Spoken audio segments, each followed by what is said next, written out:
Hello and welcome back once again to the Wrestling Group. I'm your host, as always, Ryan, and today we are going to be doing our AEW Dynasty preview and predictions video. Yes, that's right. Our previews and predictions is back, and it's time for another AEW pay-per-view. So the pay-per-view is tonight. We have 12 matches to look at. There's 4 on the pre-show, and the rest is on the main card. We have championships on the lines. We have some blood feuds. We have an absolute banging card. So let's get straight to it, and let's start, obviously, with the pre-show. So we have Alex Windsor taking on Marina Shafir. So obviously these have a good history over the last couple of months. Obviously, we've seen them face especially like in the tag divisions and stuff like that. We had obviously Alex Windsor was originally teaming with Riho when the tag team tournament was a thing. And then we had Marina Shafir was tag team with Megan Bayne at the time. Obviously Megan's now team with Lena Cross. They are the champions. And Alex is now teaming with Jamie Hayter, and they are doing a Brawl and Beards gimmick, which to be honest, I'm not a big fan of. And then, like I say, we have Marina Shafir, who's faced Toni Storm at the last pay-per-view, and then Mina Shirakawa straight after.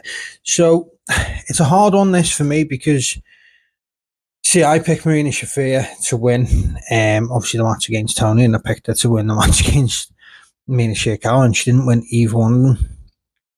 For me, like I said originally, is I think Marina Shafir should have won. They should have started pushing her, and she'd have been a great opponent for Willow Nightingale and the TBS Championship, which is a shock that it's not actually even on the line tonight. Willow's not in a match, which I found a bit strange, to be fair. She's featured prominently on Dynamite and Collision of late. You know, she picked up victories over Hikaru Shida and Queen Aminata for the TBS Championship, so I am shocked that even on the 0 hour she didn't get a match. But you know, not everyone can be on every card, I suppose. But like, and the fact that obviously Alex Windsor is the New Japan Strong Women's Champion, but the title isn't on the line here, which would then again make me push towards Marina Shafir picking up the victory. Do you know what? No, I'm still going to go with it. I'm still going to go with Marina Shafir. I feel like it's time we need to start pushing her. Give her a title. I don't think she's ready for the AEW Women's World Championship, but she could do a great job as TBS champion. So why not push her? And then, like, Willow needs a good rivalry right now. You know, she's doing like a comeback killer type thing at the minute. Obviously, like I say, she's picked up some victories against a couple that have come back, but she's going to need a rivalry. She's going to need a storyline going forward, and I feel like Marina Shafir would fit that perfectly. So I'm picking Marina Shafir for the win. Up next on the pre-show, we have the AEW National Championship, and it's Jack Perry, and he's going to be taking on Mark Davis. Mark Davis had a great run for 2026. You know, he's already been AEW Trios champion this year. He's having a great showing, and probably the best he's had as a singles wrestler, if you like. Obviously, like I say, he won the Trios title. Didn't have it for very long, but I think it was more just well done for your hard work. Here's a title sort of situation. But there's no reason that Mark Davis can't start going for singles belts. You know, Kyle Fletcher obviously went out on his own, became Ring of Honor television champion, and then eventually he's gone into the TNT Championship division and has won it twice. So there's no reason we can't see Mark Davis start challenging for singles titles. Having said that, I do expect Jack Perry to pick up the victory and retain here tonight. He only won the pay-per-view at he only won the title at the last pay-per-view. And obviously we've seen Ricochet defended it about 12-13 times across multiple promotions. So I'd be shocked if they had such a good reign followed by such a short one. So I am going to back Jungle Boy and Jack Perry for the win. Up next in another titles match, we have Divine Dominion, which is Lena Cross and Megan Bain. Obviously, they won the AEW Women's Tag Team Championships at the last pay-per-view, and they'll be facing Hyan and Maya World. Obviously, they came in a couple of months ago to the company, and they've been on a really good run since coming in. They've had good showings in both AEW. You know, they faced some of the women's tag teams while the tournament was going on, obviously to push the tag teams that were in the tournament. Took a couple of losses, but it just shows, doesn't it? If you come in, you eat a few losses, that eventually you'll start picking up wins and picking up some momentum. They've both obviously been in Ring of Honor recently as well. You know, they both challenged for titles. I think, was it Hyan was challenging for the ROH television championship. Pretty sure she had the match for the, trying to remember, that was a couple of weeks ago. And then Maya World had the match against Athena, which she done the what do they call it, the eliminator matches, and it went to the time limits. Then she ended up actually getting a shot at the Ring of Honor Women's World Championship against Athena. So they've both been doing really, really well since coming into the company. So I'm glad that they're getting a shot at the tag titles, but I can't see anything more than Divine Dominion picking up the victory, and probably a dominating victory as well. Like I say, they've not held the belts very long. They're the second champion, so it's again the same situation with the national championship. You know, the Babes of Wrath had a really good initial run with the title, so it's now, let's see what you can do going forward with them belts. So now we'll move on to the main card. So on the main card, we have 9 matches to get through. So we'll start with one of the ones I'm looking forward to the most. One of the ones I've predicted to have happened for a long while before it actually did. It is FTR versus Copen Cage for the AEW World Tag Team Championships. Now, obviously, Copen Cage have tag teamed years ago, obviously in the other company as Edge and Christian. But they've teamed only once in AEW, and that was against FTR, where they actually picked up the victory.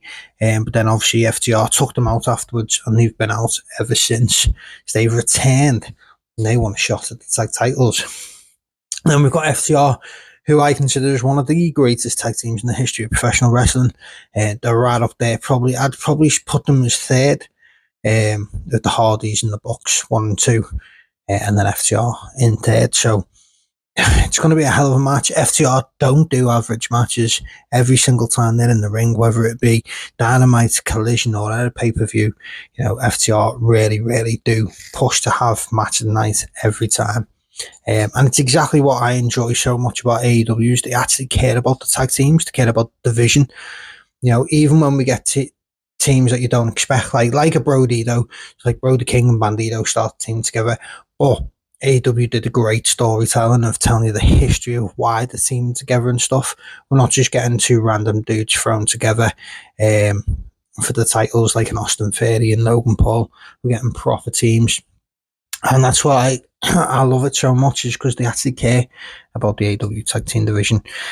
I'm expecting Copen Cage to pick up the victory. I expect us to have new AEW World Tag Team Champions, and for them to face off against the Young Bucks at some point, whether that be Young Bucks versus Copen Cage in singles, well, a single tag team, or a trios tag team of FTR versus Young Bucks versus Copen Cage, maybe even in the TLC or a ladder match for them titles. But I would expect Copen Cage to pick up the titles and the victory. So move on next to another one I'm really, really excited about. I feel like I'm going to say this about every match on the card. But it is Death Rider's leader, Jon Moxley, and he is taking on United Empire leader, Will Ospreay. And this is a singles match for the AEW Continental Championship. Now, the best thing about, obviously, the Continental Championship is no interference. So no Death Riders at ringside at all. No United Empire at all. It's going to be one-on-one for 20 straight minutes, beating the hell out of each other. And it's a hard one. Like, I've come back and forth on this. So originally they didn't announce it for the Continental Championship, so I was thinking Ospreay's going to pick up the victory. Then they did announce it for the titles. Then it was like, see, my prediction's been Ospreay goes to Wembley Stadium, and picks up the AEW World Championship in the main event. All In, which is what, August. I can't see them putting a championship on him between now and then, and just to take it back off him. What are we now? April, so April, May, June, July, or maybe 3-4 months. But I feel like he's just going to get momentum from here. So, and again, it's another situation of Jon Moxley's been having great matches as Continental Champion, and he's doing exactly what he always said he wanted to do with the Death Riders, which was improve the general wrestling in AEW, which he's, in my opinion, he's done that with a lot of guys that you wouldn't expect to be able to go toe-to-toe with Jon Moxley for 20 minutes. See, it's a hard one, but I do see the thing with it is, because it's for the championship, I don't see Jon Moxley dropping the belt, and I don't see Will Ospreay eating a loss, so I feel like it's going to go to a time limit draw. Now, whether that means we get a match at a later date, not for the title, which then would put Ospreay over, maybe. But, I mean, effectively, they say that there's no interference, because whoever runs interference gets fired from AEW. That's always been the situation. But what if someone from New Japan interfered? How would that work? Does Tony have it in place that because he's good friends with Hiroshi Tanahashi that they'd be fired from New Japan? But they haven't explained that, so I don't think that'd be a thing. But yeah, I'm gonna say it's gonna be a time limit draw, and I feel like it'll lead to a match further down the line. Maybe even another UE Death Riders. We might get that at Double or Nothing. Double or Nothing, they always do the Anarchy in the Arena matches. So we could get United Empire versus Death Riders in the Anarchy in the Arena match. But for this one, I'm going to say time of draw, which means, of course, Jon Moxley retains the Continental Championship. So move on next to Andrade El Idolo. He is taking on Darby Allin in the singles match. Now, with the stipulation in this, is because Andrade didn't really want the match to begin with, is that if Andrade picks up the victory, he gets a future shot at the AEW World Championship. And to be honest with you, I feel like it should be the same the other way around. Now, no one specified that. The only specification we've got is that there's a deal in place with MJF that if Andrade takes out Darby Allin, then he receives a title shot in the future. But there's nothing to say, well, what if Darby Allin picks up the victory? Does Darby Allin then get a shot at the AEW World title? Like, we know MJF doesn't want to face Darby. Says he's beneath him and whatever, but I don't know. I find it hard here because it depends what happens in the main event, doesn't it? If Kenny Omega wins and Andrade wins, Kenny would probably, to be fair, he probably would honour it and just say, yeah, you can have a shot anyway. Because they faced obviously previously, but he doesn't necessarily have to, does he? He could just turn around and go, nah, like that was with MJF, it's not with me. But I mean, he's a face, so I couldn't imagine him running from a challenge. It's another hard one for me. Is I feel like because of the way I'm going to pick the World Championship, I feel like Andrade is going to pick up the victory. Yeah, that's what I'm going to go with. I'm going to go with Andrade picks up the victory over Darby Allin. I'm a big fan of both. Andrade's been brilliant since he's come back from WWE. Darby Allin's been here from day one. He's been fantastic. And to be honest, if I'm going to say anything on this match, the thing I will say is I'd rather see Darby Allin be AEW World Champion before Andrade. But I feel like Andrade picks up the victory here. So next we move on to the AEW Women's World Championship, and it's our Toxic Spider champion Tekla, and she's taking on Jamie Hayter, obviously former AEW Women's Champion herself. She won it a few years back now because obviously Britt Baker was in the picture back then. It's an interesting one for me because Tekla obviously picked up the victory, becoming the new AEW Women's World Champion against Kris Statlander, and then she faced Kris Statlander again in a 2 out of 3 falls, the last pay-per-view, and defended it and retained it then. And I think the only other time she's defended it was against Mina Shirakawa. So it's still early doors in Tekla's reign. Now, AEW's always been big on Jamie Hayter. Like, I don't mind Jamie so much. I don't like any of the gimmick work. Like this whole haterade and kissing her pecs and all that. It just annoys me. She annoys me. And this whole brawling birds thing, I don't like the gimmick. I don't like the tag team. It annoys me. Like, I don't think she's a terrible wrestler by any means.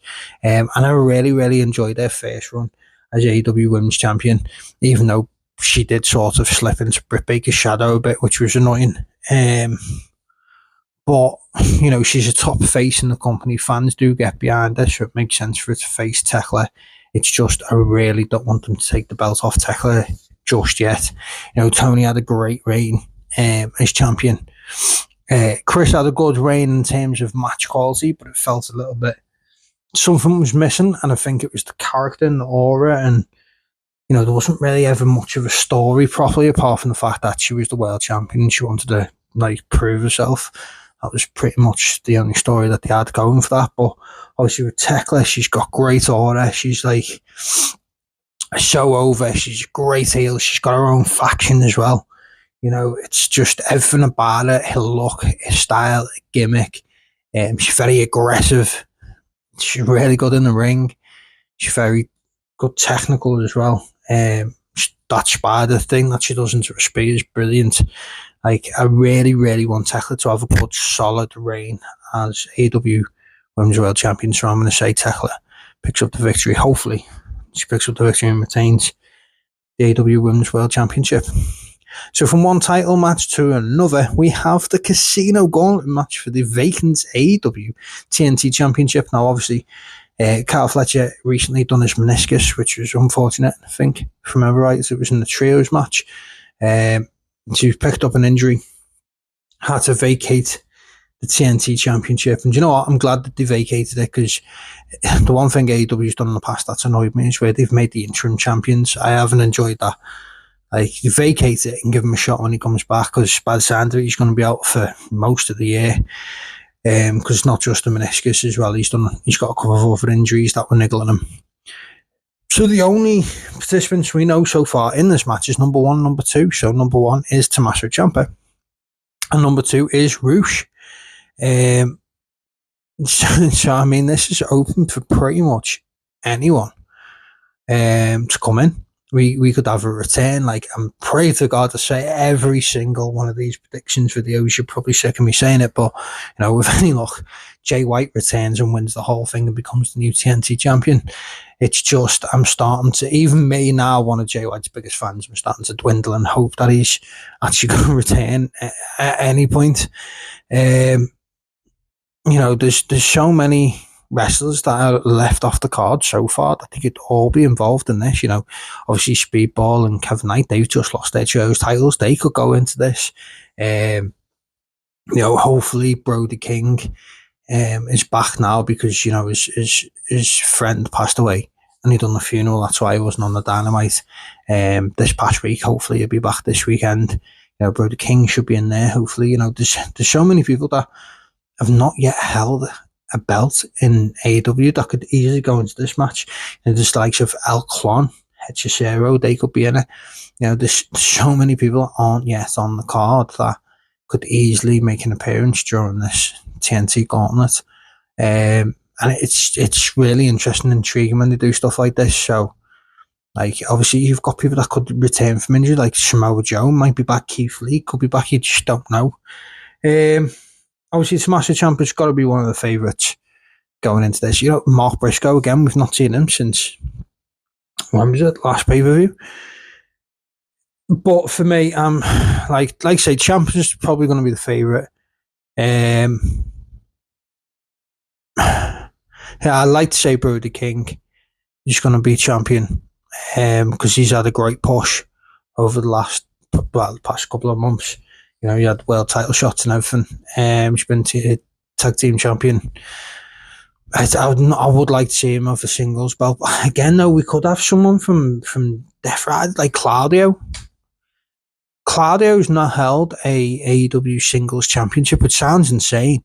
Because under the AEW banner, he's been obviously Ring of Honor world champion twice, CML world champion. and he's been AEW Trios champion, but he's not held a singles belt in AEW. There's no reason why Claudio couldn't win it. Danny Garcia's only held it once. Could have that. Wheeler Yuta again hasn't held a singles championship in AEW. I'll go on, to be honest, but I would like to say Brody. I would like to say Jay White, but I think I'm going to say Tommaso Ciampa picks up the victory and becomes new AEW TNT champion. So up next we have the Young Bucks versus Don Callis family members Kazuchika Okada and Konosuke Takeshita. Obviously, Takeshita's title is not on the line at the pay-per-view because he's in a tag match instead.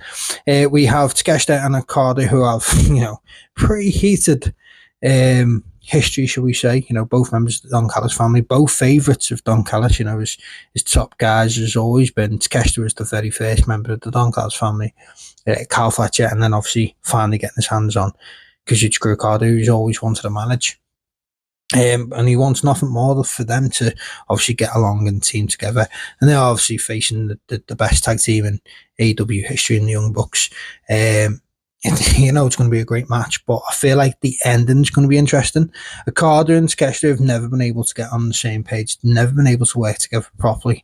And I don't see that changing here. Takeshita's already said that he wants a shot at Okada's AEW International Championship. Obviously, Takeshita's already held it previously and wants another go at it. So I feel like, obviously, the Young Bucks, like say, well-oiled machine, fucking tag team for years, best tag team in AEW's history, best tag team in the world right now, my second best tag team in the history of all professional wrestling, and I expect them to pick up a victory against a team that don't like each other and can't get along. Really good singles wrestlers, but they're not tag team wrestlers. So I expect the Young Bucks to pick up a victory due to the fact that Okada and Takeshita can't get along. I feel like they're going to go head-to-head at the end, and then I feel like we're finally going to get Don Callis family kicking out Konosuke Takeshita. I feel like it's going to be a case of the only reason we kept you around for so long was because of Kyle Fletcher. Now Kyle Fletcher is no longer there to protect Takeshita. Takeshita is going to be taken out of the Don Callis family. We're going to then get Takeshita on a face run on the next pay-per-view, Double or Nothing. We'll get Kazuchika Okada versus Konosuke Takeshita for the AEW International Championship. So up next is the Dogs. Clark Connors, David Finlay, and Gabe Kidd. They are facing off against the conglomeration, which is Orange Cassidy, Roderick Strong, and to be announced member. And this for the AEW Trios Championships, which obviously the Dogs just won at AEW Collision last night. For me, it makes sense. Originally, I thought we might have seen a return in Kyle O'Reilly in the AEW TNT Championship Gauntlet. Now that they're doing this match, it makes no sense for it to be anyone other than Kyle. It's in his hometown. He's obviously got the history there, being part of the conglomeration. He's got the history there with Roderick Strong that goes back forever. So it makes sense for it to be him. My only concern with this is if it is Kyle O'Reilly returning, you got Orange Cassidy and Roderick Strong and Kyle O'Reilly. So we'll have conglomeration in full strength for the first time, if you like. But the Dogs have just won the titles. I really, really don't want the Dogs to drop the belts. But obviously the momentum is going to be in swing for the conglomeration because Kyle O'Reilly's return. But like I say, I want the Dogs to retain the belts and hold them for a while and start building the Trios division. Obviously, since the Ops left, it's been literally drop, start, changing from one team to the next. We had Hangman and Jet Speed and Kevin Knight, and then they dropped them to three members of the Don Callis family, which is obviously Kyle Fletcher, Kazuchika Okada, and Mark Davis, who then dropped them back to Speedball, Kevin Knight, and this time they team with Mystico, and they've then just dropped them literally on Collision to the Dogs, who have come over from New Japan to take over AEW. So I really, really hope that the Dogs retain, because it's about time we settle on champions that you want to have, give them a lengthy reign, start building the division. There's plenty of factions in AEW, there's plenty of opponents for the Dogs to face. So I'm going to pick the Dogs for the victory. Up next we have the returning Chris Jericho versus the demands leader in Ricochet. Now, I'm pretty sure, I haven't actually Googled this, but I should have done before I come on. I'm pretty sure Chris Jericho and Ricochet have never faced. Maybe might be in a multi-man match at some point. But I feel like Ricochet might have come up from NXT to the main roster after Jericho had already left. I'm not 100% sure. Like I say, I should have really checked that out. But nevertheless, even if they faced, it was a long time ago in a company that wouldn't have cared anyway. You know, this is Chris Jericho's returning match. This is Chris Jericho as a face, which we haven't seen in AEW. Don't think at all, really, not properly. And then obviously Ricochet's had a fantastic run in AEW. This might just be the best run of Ricochet's career so far. He's obviously just lost the AEW National Championship, and he's looking to pick up a big victory after that, but he is facing the returning Chris Jericho, and I can't see it going any other way than a Chris Jericho win. Because Ricochet's such a good heel, because he's really good at what he does, like character-wise, gimmick-wise, and everything else, which people never thought he would be, but it just shows you, give people a chance and they'll prove you wrong. I don't feel like a loss to a legend like Chris Jericho hurts Ricochet in any way, shape, or form. Plus, it doesn't mean that it's a one and done. You could get a storyline out of this, you could get a couple of matches, but I very, very much doubt a returning Chris Jericho is going to lose to Ricochet. So that brings us to the only match that we have left. It is the main event of the evening. It is potentially the match of the night. It is potentially the match of the year. It's got everyone excited and everyone talking. It's going to blow anything that WrestleMania has out the waters. Absolutely. It's the greatest world champion in the world of professional wrestling right now, MJF, and he is facing the god of professional wrestling, one of the greatest wrestlers in the history of the sport, Kenny Omega. It's going to be such an absolute banging match. They had a great match a couple of years ago on Collision, the AEW World Championship during MJF's first run, which obviously MJF picked up the victory and then surpassed Kenny Omega as being the longest ever AEW World Champion. But they are facing again. It's going to be the main event, the top of the card. And like I say, it's MJF versus Kenny Omega. Now, for me, I predicted a while back that it's going to be Kenny Omega picks up the AEW World Championship, goes on to All In and faces Will Ospreay in the main event at Wembley Stadium. Because I think Will Ospreay wins the Owen Hart tournament and gets that shot. But going back to this match, I think it's going to be absolutely brilliant. Kenny Omega.